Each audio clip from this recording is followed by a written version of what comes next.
లింగన్నకు లాల్ సలాం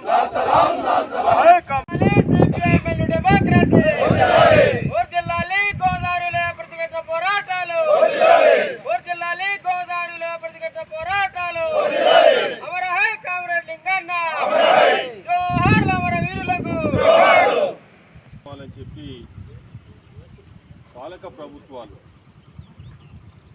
TRS KCR ప్రభుత్వం పన్నాగం పెట్టి కామ్రేడ్ లింగన్నను ఎన్కౌంటర్ చేయటం అనేటువంటిది ఆ రోజు జరిగినటువంటిది.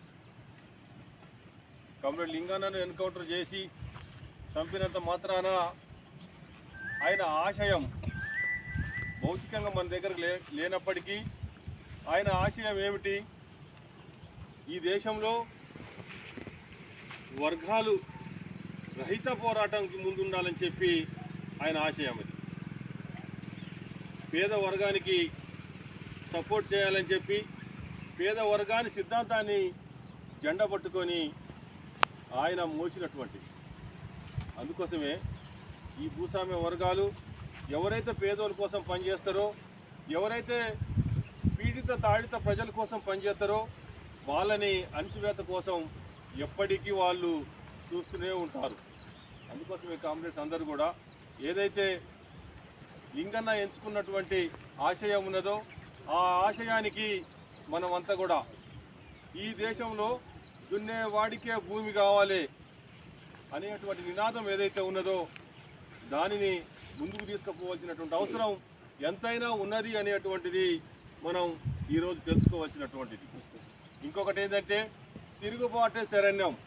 నిన్న ఢిల్లీలో ఏం జరిగిందనేటువంటిది ఒకసారి ఆలోచన చేద్దాం. ప్రతిఘటన పోరాటం లేకపోతే నిన్న బీజేపీ ప్రభుత్వం ఏడు దాకా వచ్చిందనేటువంటిది ఒకసారి ఆలోచన చేయండి. విద్యార్థుల పోరాటం, విద్యార్థుల తిరుగుబాటు, విద్యార్థుల ధైర్యం ఏమిటి అనేటువంటిది నిన్న ఢిల్లీలో తెలిసినటువంటిది. అందుకోసమే మనమంతా కూడా ఈ ఉద్యమానికి, ఈ పోరాటానికి ఈ రోజు కాదు ఏ రోజుకైనా అవసరమే. మనకే కాదు, ఇక్కడ మనల్ని ఫోటో తీసేటువంటి పోలీసు అన్నలకు కూడా అవసరమే. ఈ ఉద్యమం లేకోకుండా, ఈ పోరాటం లేకోకుండా, ఈ తిరుగుబాటు లేకోకుండా ఈ దేశంలో ఈ దేశాన్ని పరిపాలిస్తున్నటువంటి పాలకులు, ఈ దేశంలో ఉన్నటువంటి అణచివేతలు, ఈ దేశంలో ఉన్నటువంటి ఆకలి కేకలు అనేటువంటి అంశాన్ని ఒకసారి ఆలోచన చేయండి. ఈ దేశంలో 80 కోట్ల మంది ఆకలితో ఎండి చస్తున్నారు. మొత్తం ఈ దేశమే సస్యశ్యామలం చేసినటువంటి మోడీ కానీ, ఈ రాష్ట్రాలు పరిపాలించేటువంటి ముఖ్యమంత్రులు కానీ నేను అన్ని చేస్తున్నాననేటువంటి చెప్తా ఉన్నారు. ఏం చేసినారు అనేటువంటిది ఒకసారి ఆలోచన చేయాలి. ఇక్కడ ఏం చేస్తున్నారు, ఏం చేయబోతున్నారు అంటే ఈ పేదల్ని నాశనం చేయటం కోసమే పన్నాగం కన్నుతా ఉన్నారు. ఇక్కడ ఉన్నటువంటి భూములు కానీ, ఇక్కడ ఉన్నటువంటి సారవంతమైనటువంటి ప్రాక్టీస్లో ఉన్నటువంటి వాటిని ఆలోచన చేద్దాం. ఒకసారి ఆలోచన చేస్తే ఇక్కడ ఏం జరుగుతుంది అనేటువంటిది తెలుస్తుంది. ఈ దేశంలో సామ్రాజ్యవాదం, భూస్వామ్య వర్గం మొత్తం అడవులని సామ్రాజ్యవాదాన్ని కట్టబెడతా ఉన్నారు. ఎందుకు అవసరం వచ్చింది? ఏం వచ్చింది దానికి?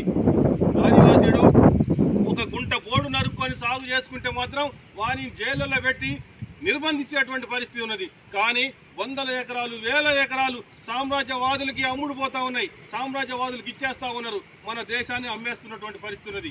అంటే దానికో న్యాయం, దీనికో న్యాయమా? సింగరేణి పేరుతో